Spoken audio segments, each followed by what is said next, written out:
Authored by Justin Raimondo via anti-war.com, as the hoax unravels, the real story of foreign collusion comes out.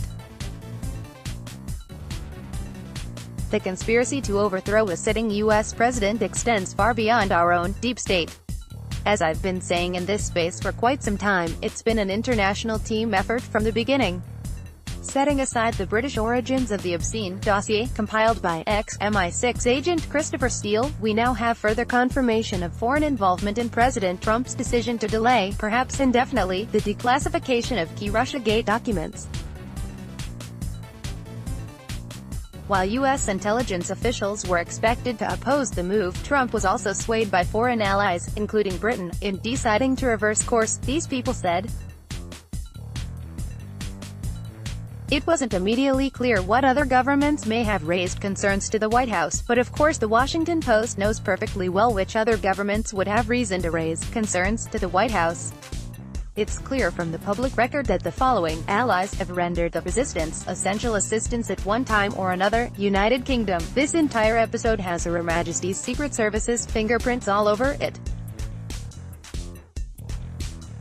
Steele's key role is plain enough. Here was a British spook who was not only hired by the Clinton campaign to dig up dirt on Trump but was unusually passionate about his work, almost as if he'd have done it for free. And then there was the earliest approach to the Trump campaign, made by Cambridge professor and longtime spook Stephen Halper to Carter Page. And then there's the mysterious alleged link to Russian intelligence, Professor Joseph Mifsud, whose murky British-based think tank managed to operate openly despite later claims it was a Russian covert operation.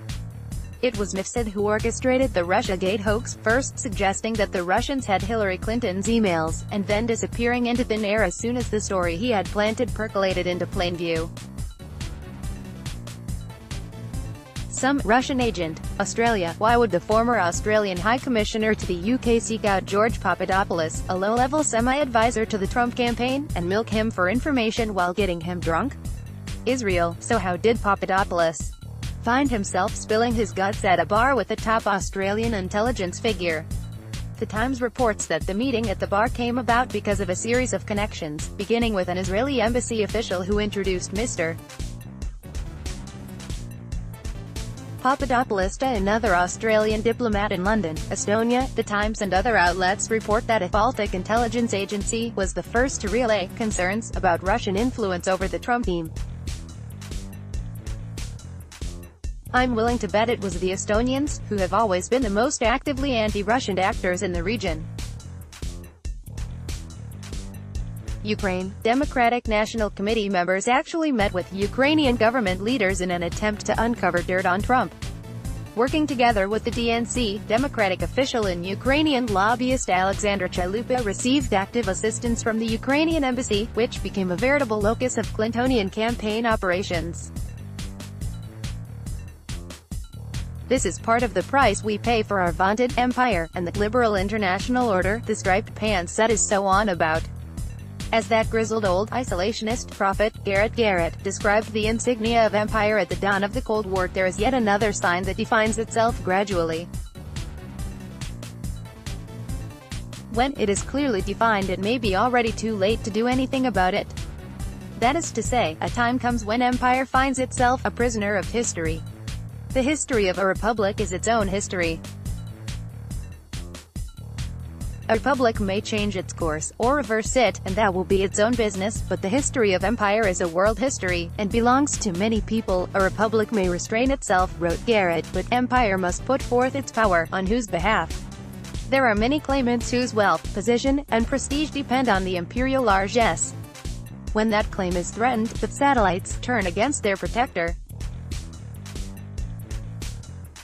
This is what the Russiagate covert action, carried out by coordinated action of our allies, is all about. We now have clear evidence of just how far our client states are willing to go to ensure that the American gravy train of free goodies continues to flow. Trump's decision to walk back his announcement that the key Russiagate intelligence would be declassified tells us almost as much as if he tweeted it out, unredacted. For what it tells us is that public knowledge of the contents would constitute a major break in relations with at least one key ally. So here we have it, at last, the final truth of Russiagate. Yes, there was indeed foreign collusion in the 2016 election, but it came from the opposite direction than the media are telling us. We weren't attacked by Russia. A few $1,000s in Facebook ads that nobody saw did not put Trump in the White House. Our democratic process was undermined, not by the supposedly omnipotent Vladimir Putin, but by the intelligence agencies of some of our more beloved allies. We were attacked by a tag team, both foreign and domestic, intent on ousting a democratically elected president by any means necessary. Here is the final irrefutable argument against it. America as the world leader, designated champion of the liberal international order, we become, as Garrett noted, a prisoner of history. Indeed, we are no longer entitled to write our own history, but must endure the lobbying and aggressive interventions of our ungrateful and spiteful allies, whose welfare states could not exist without generous U.S. defense subsidies.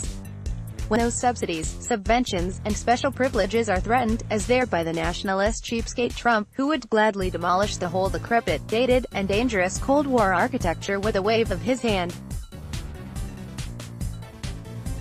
A U.S. president who puts America first? They can't allow it.